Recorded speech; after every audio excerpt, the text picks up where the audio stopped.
Election commission ने मखसूस नशस्तों के लिए शेड्यूल में तब्दीली कर दी। ख़वातीन और अक़लियतों की मखसूस नशस्तों के लिए कागजात नामजदगी की जाँच पड़ताल 13 जनवरी तक की जाएगी।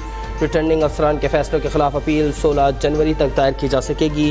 कागजात नामजदगी से मुतालिक अपीलेट ट्रिब्यूनल 19 जनवरी तक अपीलें निपटाएंगे। उम्मीदवारों की हतमी फहरिस्त 23 जनवरी को आवेज़ा की जाएगी।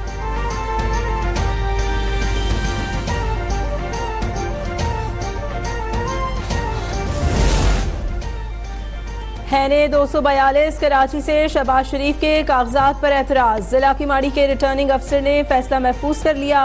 कल सुनाया जाएगा। पीपल्स पार्टी के उम्मीदवार मसूद मंदुखेल ने दरख्वास्त दायर की। हैने 127 पर बिलावल भुट्टो के इंतखाबी फॉर्म पर भी एतराज़। फैसला महफूज।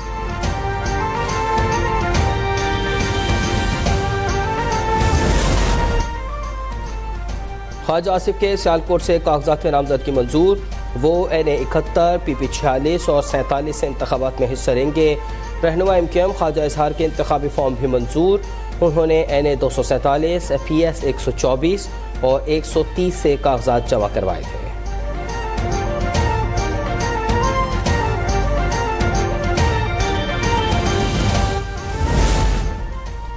नून लीग का इंतखाबी जंग में सिंध फतह करने का मिशन। शहबाज शरीफ की कराची में MKM रहनुमाओं से मुलाकात। सीट एडजस्टमेंट पर बातचीत। मीडिया से गुफ्तगू में कहा इलेक्शन में सबूत देना है, सियासी क़यादत मसाइल हल करने की सलाहियत रखती है। खालिद मकबूल ने कहा जहनी हम आहंगी वक्त की सबसे बड़ी ज़रूरत है। शहबाज शरीफ की पीर पगारा के साथ भी बैठक। मामला दोनों जमातों की ज़ेली कमेटी तय करेगी।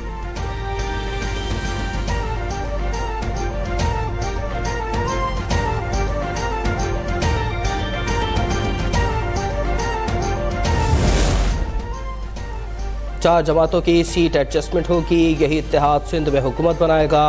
GDA रहनुमा पीर सदरुद्दीन शाह राशदी का दावा। साद रफीक ने GDA की शिकायत जायज़ करार देती। कहा 15 साल में सिंध को महरूमियाँ ही मिली।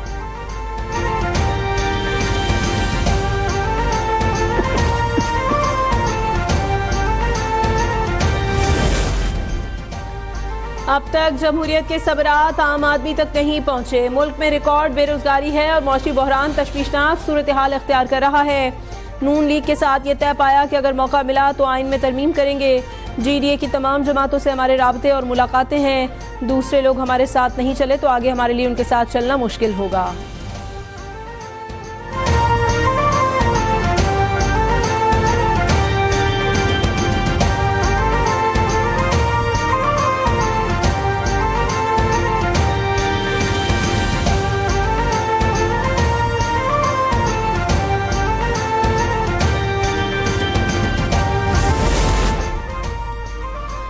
आम इंतखाबात से पहले MKM को धचका। रजा हारून और अनीस एडवोकेट साथियों समेत पीपल्स पार्टी में शामिल हो गए।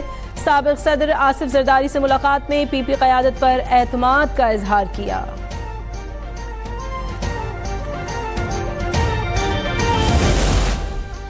सिंध से 62 शख्सियात की नून लीग में शमूलियत। जाम कायम और जाम करम की शहबाज शरीफ से मुलाकात। नून लीग के सदर ने मुबारकबाद दी। कहा आपकी आमद से सिंध में तरक्की का सफर तेज करने में मदद मिलेगी।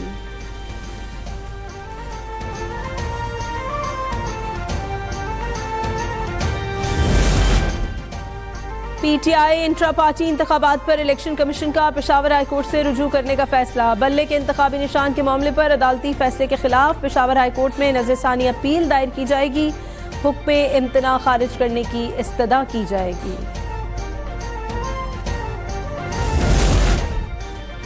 पार्टी टिकटों की तकसीम पर बानी PTI से मुशावरत कर सकते हैं। इस्लामाबाद हाई कोर्ट ने चेयरमैन बैरिस्टर गौहर को इजाज़त दे दी। कहा मुशावरत बुनियादी हक है। निगरां हुकूमत को गैर जानिबदार होना चाहिए। क्या ये इंतखाबात को डीरेल करना चाहते हैं? निगरां हुकूमत के ज़ेरे निगरानी खौफनाक निज़ाम चल रहा है।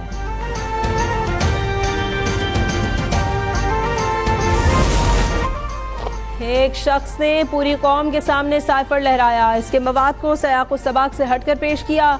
सुप्रीम कोर्ट के बेंच ने ऐसे शख्स के लिए मासूम का लफ्ज़ इस्तेमाल किया।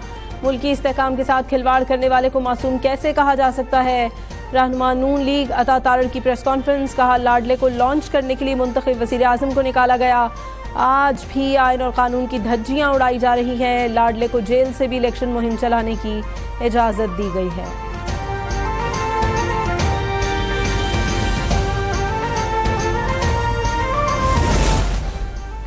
कराची के इलाके ब्रॉडकास्टिंग में निजी स्टील मिल का बॉयलर फट गया। फैक्ट्री में आग लग गई, 2 अफराद झुलस कर जाँ बहक हो गए।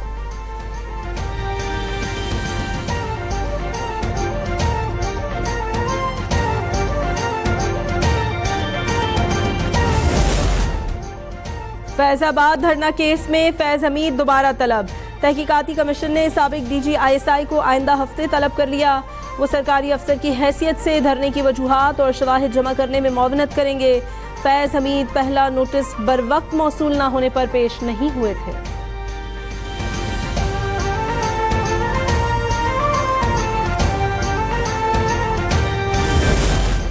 बलूचिस्तान में दहशतगर्दों ने 200 शहरियों को शहीद किया। रियासत ने इनके खिलाफ कार्रवाई का फैसला किया है। निगरां वज़ीर इत्तलात बलूचिस्तान जान अचकज़ई की प्रेस कॉन्फ्रेंस। हारिस नवाज ने कहा, दहशतगर्दों के हमदर्दों के खिलाफ भी एक्शन लिया जाएगा। वाज़ेह किया कि इंतखाबात मुकर्ररा वक्त पर होंगे।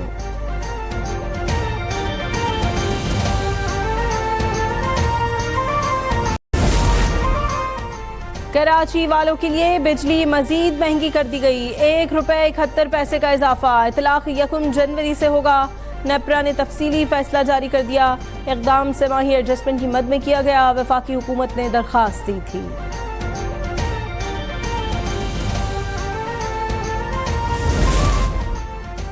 कारोबारी हफ्ते के आखिरी रोज पाकिस्तान स्टॉक एक्सचेंज में मुस्बत रुझान। मार्केट 398 पॉइंट्स के इजाफे से 62,451 पर बंद।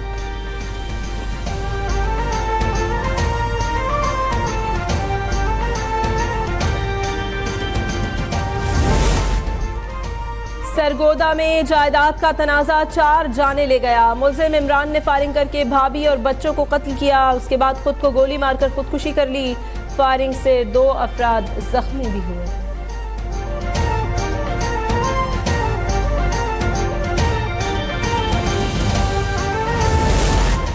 लाड़काना के इलाके बंगल देरू में शादी की तकरीब मातम में बदल गई। हवाई फायरिंग के दौरान गोली लगने से मैट्रिक का तालिब इल्म अब्दुल हादी जाँ बहक हो गया। एक नौजवान शदीद जख्मी, ट्रॉमा सेंटर मुंतकिल।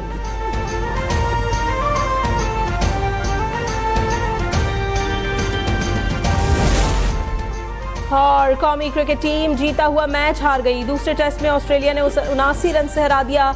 कौमी टीम 317 रन के जवाब में 237 पर ढेर हो गई। शान मसूद 60 और सलमान आगा के 50 रन काम न आए। कप्तान पैट कमिंस 5 और मिचेल स्टार्क ने 4 विकेटें हासिल की। कैंगरूज को सीरीज में 2-0 की बढ़तरी हासिल। तीसरा टेस्ट 3 जनवरी से सिडनी में शुरू होगा।